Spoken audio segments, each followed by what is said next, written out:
Even if you're not into business or finance news, a lot of people are aware of the name Warren Buffett. This unassuming 89-year-old man eats McDonald's 3 times a week, drinks 5 cans of Coke a day, and he lives in the same house that he purchased back in 1958. Oh, and he's also worth $87 billion. As chairman and CEO of Berkshire Hathaway, Warren Buffett has played an instrumental role in a lot of its key acquisitions. To name a few, Berkshire Hathaway owns Geico, Duracell, Dairy Queen, Fruit of the Looms, Helzberg Jewelry, and much more. In addition, under Warren Buffett's leadership, Berkshire Hathaway has a diversified portfolio consisting of well-known companies such as Kraft Heinz, American Express, Wells Fargo, Bank of America, and Apple, to name a few. And thanks to all of the revenues and dividends that the stocks provide, Berkshire Hathaway is currently sitting on a massive cash pile of $128 billion. And with that much money, if he really wanted to, Warren Buffett could buy Costco or PayPal outright. Or if he wanted to buy a lot of companies at once, he would be able to own these following companies. He can buy eBay, the Hershey's Company, Southwest Airlines, Chipotle, and Hasbro. And even after buying all of those companies, Berkshire Hathaway will still have $1.8 billion left over. Now think about all the other companies you might potentially buy if you had $128 billion. But here makes you wonder, why is he stockpiling so much cash? Why don't he utilize the $128 billion to buy a few more companies so Berkshire Hathaway can grow and return more values to its shareholders? I mean, the last major acquisition that Berkshire Hathaway did was back in 2016 when it bought Precision Castparts for $37 billion.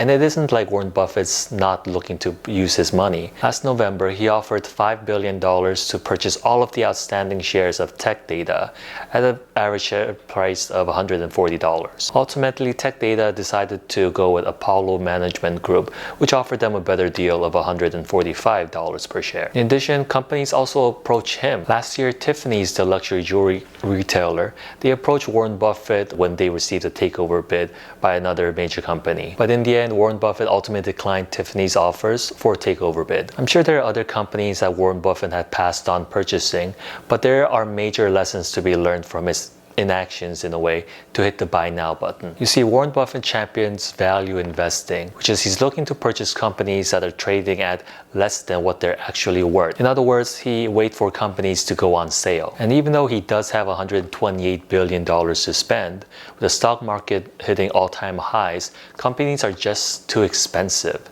That's why Warren Buffett, he's very slow to hitting the buy button right now. This is essentially his first lesson to us, to not overpay for things. Whether it's trying to buy something in your local grocery store or in the stock market, wait for things to go on sale. Always remember his favorite quote: "It is better to buy a wonderful company at a fair price than a fair company at a wonderful price." Another lesson that we can learn is by dissecting the Tech Data deal. In October of 2019, Apollo Management Group first approached Tech Data offering $130 per share. Warren Buffett came in with $140, but like I mentioned, Tech Data ultimately went with Apollo Management Group when they offered $145. And we know that Warren Buffett had enough money to spare. He could easily have offered $5.5 billion or even $10 billion to purchase all of the shares of Tech Data. If you really think about it, $10 billion isn't a lot of money considering the massive cash pile that Berkshire Hathaway owns. This is his second lesson. Don't waver on your values and decisions. Just because you have the means to and you're able to, it doesn't always mean that you should. I'm sure most of us would have been like, oh, you counter at $145 billion? I'm going to show Apollo Group exactly who they're dealing with. But Warren Buffett isn't like most of us, and as soon as he got a sniff of the bidding war, he stuck to his price, and when it got over, he politely declined. So whenever you approach a potential conflict, remember to reevaluate what is most important to you and stick to your values. Don't waver from what you have decided upon just because of the situation. And as you can probably imagine, I'm sure some of the shareholders of Berkshire Hathaway's, they're wondering, why aren't you using this massive pile of money? Use this money, buy his companies, so we can earn more money. And I'm sure in your daily lives you have people like this. People who ask you questions like, why are you saving so much?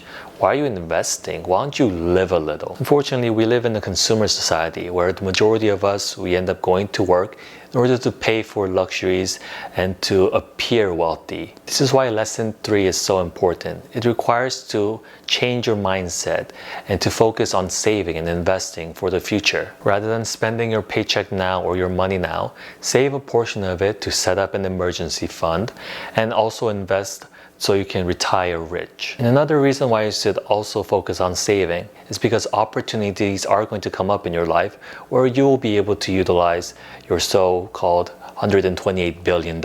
Remember 2008 financial crisis?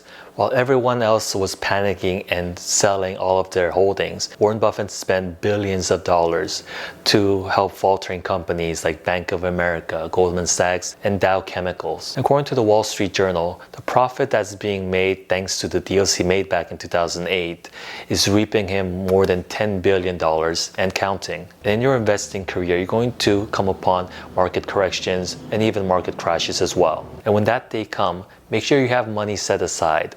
Make sure you invest in your war chest so you have the cash ready to buy companies when they go on sale. Remember what Warren Buffett said, be greedy when others are fearful and fearful when others are greedy.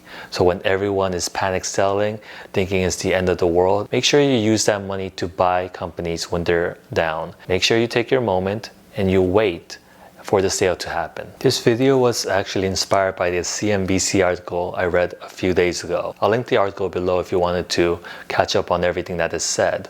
But the major thing that I hope you take away from this is that Warren Buffett and his investing partner, Charlie Munger, they're perfectly fine and willing to say no. Whether it comes to your finances, relationships, or anything like that, stick to your values and don't forget that you do have the option to say no. Find out what works best for you and stick to it.